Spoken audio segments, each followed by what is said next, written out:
सुदूर एक गांव में मोहन नाम का पहलवान रहता था, जिसके पास 5 भैंसें थीं। दिन भर भैंसों की देखभाल करना और उनका दूध पीना ही मोहन की दिनचर्या थी। भैंसों का दूध पीते रहने के कारण वह काफी बलवान हो गया था। मोहन अपने बचाव और सहारे के लिए एक लोहे की छड़ हमेशा साथ रखता था। इस कारण कोई भी मोहन को एक बार देख लेता तो उसकी हृष्ट-पुष्ट काया व शक्ति, मोहन का पूरी दुनिया में कोई नहीं था, तो उम्र बढ़ने के साथ उसे अपनी शादी की चिंता सताने लगी थी। इसलिए वह अक्सर लोगों से पूछा करता था कि उसकी शादी कहाँ और किससे होगी। लोग उसे देखकर डर जाते, वो उसके सवाल का जवाब न दे पाते थे। इस पर मोहन उनके साथ मारपीट किया करता था, जिसके चलते लोगों ने उस रास्ते से ही गुजरना बंद कर दिया था। एक बार किसी दूसरे गांव का एक ब्राह्मण और एक हमाम किसी विवाह समारोह में शामिल होने जा रहे थे। रास्ते में उन्हें मोहन मिल गया।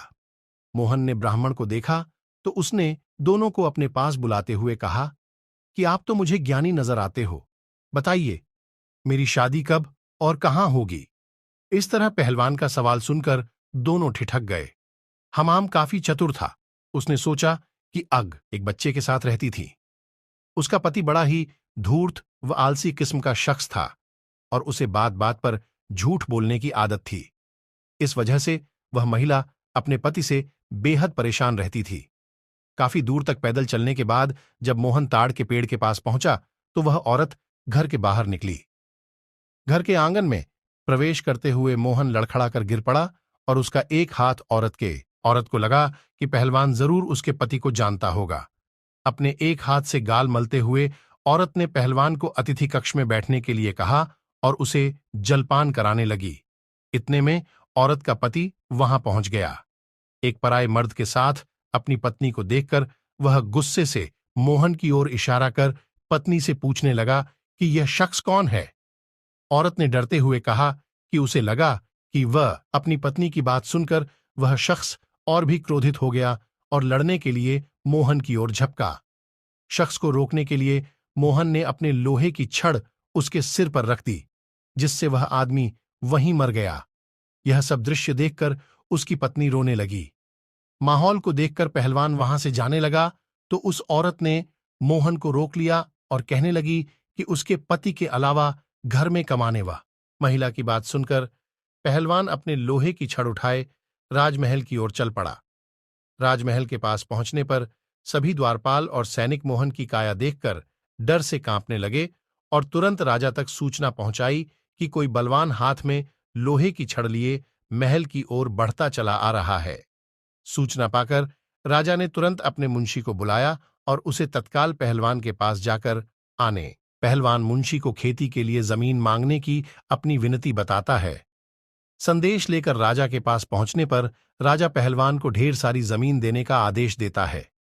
मुंशी बेहद चतुर होता है तो वह राजा द्वारा पहलवान को दी गई अधिकांश जमीन स्वयं के लिए रखकर मोहन को कब्रिस्तान के पास एक बंजर जमीन का छोटा सा टुकड़ा दे देता है, जिसे पाकर पहलवान खुशी खुशी पहलवान से जीतना असंभव जानकर भूत मोहन के सामने पेड़ न काटने की गुजारिश करने लगे। भूतों ने कहा, यह हमारा घर है, हम कई साल से यहां रह रहे हैं, हमारे घर को मत उजाड़ो।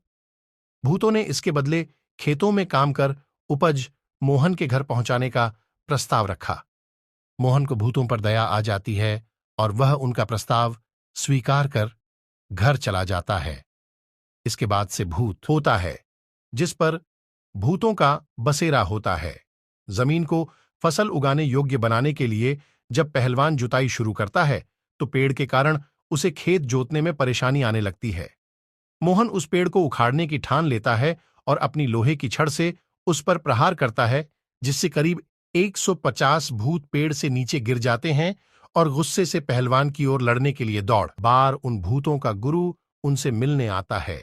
सभी भूतों को दुबला पतला व कमजोर देखकर वह उनकी दुर्दशा का कारण पूछता है। भूतों से पूरा वृतांत सुनकर गुरु पहलवान को सबक सिखाने की ठानता है और उसके घर की ओर चल पड़ता है। भूतों का गुरु एक बिल्ली का रूप धारण कर पहलवान पर हमला करने की योजना बनाता है।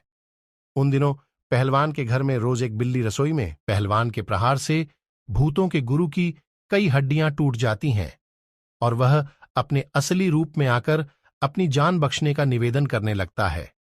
मोहन ने भूतों के गुरु को छोड़ने पर खुद के लिए सजा चुनने के लिए कहा। ऐसे में भूतों के गुरु ने कहा कि उसे बख्शने पर वह राशन की मात्रा दोगुनी कर देगा। भूतों के गुरु की इस बात पर कुछ देर विचार करने के बाद पहलवान के घर से निकलकर भूतों का गुरु सीधे अपने शिष्यों के पास जाता है।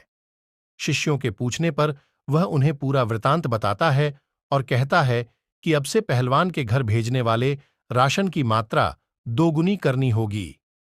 कहानी से शिक्षा: अगर आपका भाग्य बलवान हो तो विपत्तियां भी अवसर में बदल सकती हैं। पहलवान के घर से निकलकर भूतों का गुरु सीधे अपने शिष्यों के पास जाता है।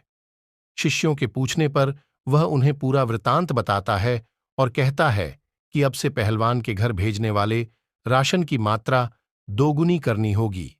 कहानी से शिक्षा: अगर आपका भाग्य बलवान हो तो विपत्तियां भी अवसर में बदल सकती हैं।